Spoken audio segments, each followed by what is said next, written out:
Bonjour à toutes et à tous, bienvenue sur Grand Lille TV, ravi de vous retrouver pour un nouveau point sur l'actualité. Le journal préparé par l'ensemble de la rédaction en ce jeudi 17 mai. On commence, vous le savez, comme d'habitude par vos prévisions météo, avec de bonnes nouvelles dans l'ensemble, avec un bémol aussi tout de même. Quelques passages nuageux d'abord ce matin dans la région, puis cet après-midi du soleil, du ciel bleu, une belle journée dans l'ensemble, dans une ambiance plutôt fraîche tout de même à cause notamment du vent de nord et les températures en baisse. Elles seront inférieures au normal de saison aujourd'hui à Lille, 17 degrés de prévu pour les maximales cet après-midi. On en reparle bien évidemment avec les prévisions complètes de la chaîne météo juste après ce journal. Dans l'actualité de ce jeudi, d'abord la mise en garde de la société civile roubaisienne contre le projet des maisons à 1 euro dont on a tant parlé ces derniers mois.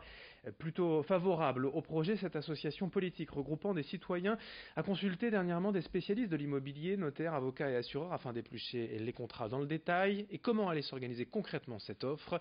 Résultat, selon eux, ce n'est ni plus ni moins, je cite, que de la publicité mensongère.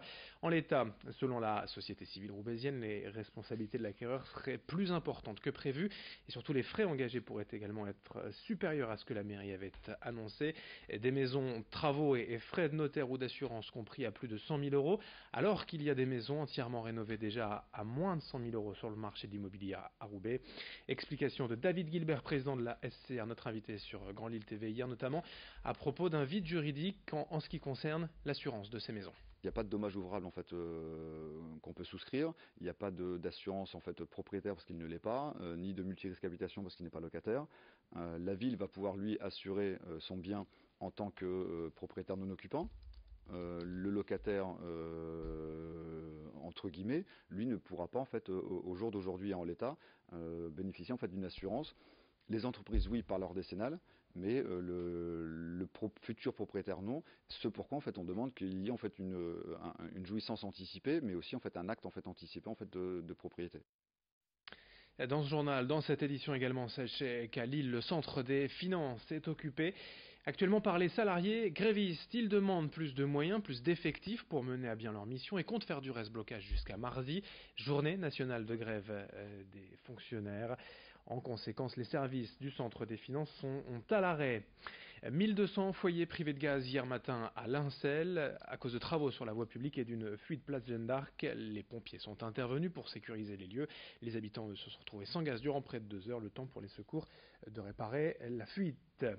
Un drame sur la route également hier à M. Un motard a perdu la vie après une violente collision hier vers 18 heures. Le carrefour formé par la départementale 600 et l'avenue de la Marne à M a été le lieu d'une collision entre une voiture qui aurait, selon certains témoins, passé au feu rouge. Le motard, lui âgé de 43 ans, n'a pas survécu à ses blessures. On parle d'emploi également dans ce journal ce matin sur Grand Lille TV, puisqu'Orange, l'opérateur téléphonique, organise aujourd'hui partout en France la journée Hello Jobs. À Lille, 140 emplois sont donc proposés dans plusieurs secteurs, la relation client, l'ingénierie, l'intelligence artificielle, surtout donc pour les personnes diplômées de Bac+2 voire plus. Ça se passe jusqu'à 18 h au Palais de la Bourse, place du Théâtre à Lille. Dans ce journal, également, on évoque en ce moment jusqu'au 31 mai la 5e édition du challenge métropolitain du vélo, baptisé par la MEL Ensemble en selle. Le principe est très simple, il s'agit de parcourir le plus de kilomètres possible lors de petits trajets du quotidien pour prendre son vélo plutôt que la voiture lorsqu'on va faire des courses ou lorsqu'on va travailler. C'est l'objectif de la MEL à travers ce programme, favoriser les modes de transport doux et alternatifs. Pour les meilleurs, notez qu'il y a des cadeaux à gagner et même des kits distribués, vous voyez, des kits de sécurité distribués à chaque cycliste. Alors même si le défi a déjà démarré début mai, il est encore possible de s'inscrire via l'application Naviki pour atteindre le but. Ensemble, faire plus de 200 000 km en un mois. Explication au micro d'Edith Gunaï. On commence le trajet, on appuie sur On, on finit le trajet, on appuie sur Off. Le trajet se dessine sur une carte et le nombre de kilomètres est calculé.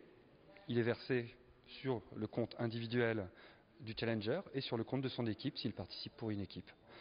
On peut aussi évidemment participer sans smartphone en utilisant le site internet naviki.org qui permet de redessiner son trajet. On prend un point de départ, le point d'arrivée, on place quelques plots sur les étapes importantes du trajet. Le nombre de kilomètres est calculé et versé au compteur du challenger et de son équipe s'il en a une. Dans ce journal également, reportage au cœur d'un lieu de vie de partage inattendu à Lille depuis 6 ans. La laverie solidaire au lavoir rassemble près de 900 adhérents des quartiers Oisem et Faubourg de Béthune, des personnes vivant pour la plupart des minima sociaux et qui profitent ici de tarifs avantageux pour laver leur linge. Mais surtout, ce lavoir moderne veut aussi être un lieu convivial où les habitants du quartier peuvent trouver une permanence pour réaliser leurs démarches administratives. Des conseillers sont là aussi pour régulièrement les accompagner dans leur recherche d'emploi et puis des ateliers sont également organisés comme l'atelier Retouche. Bref, un lieu de vie, je vous le disais, un lieu de partage que nous vous présente l'un des responsables, son fonctionnement au micro d'Idil Gunay.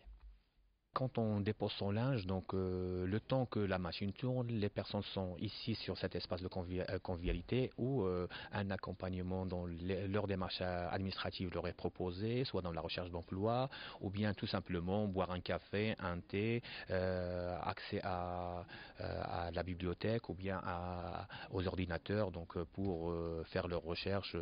On organise par la suite soit des sorties en fonction des besoins identifiés chez certains parents, parfois on met en place des ateliers donc, autour de la consommation, de la téléphonie, selon les difficultés que rencontrent parfois certains ménages. On termine avec un sport atypique à vous présenter dans la métropole lilloise. Le lundi soir à Tourcoing et le vendredi soir à Lille, l'association Riser Road accueille, vous le voyez, ces échassiers urbains montés à 45 cm du sol, ces échassiers donc apprennent à marcher, à courir ainsi qu'à sauter, des figures parfois extrêmes, mais ces échasses urbaines sont pour tous, du plus jeune au plus âgé. Sébastien Bourgeois, le président de l'association Riser Road, nous en dit plus avec brio Gorchi. Ça fait un peu peur au départ, mais forcément comme tout sport en fait. Mais après, une fois qu'on est parti, on est parti. Et de toute façon, on est protégé. Donc même si on tombe, il peut vraiment rien nous arriver au départ.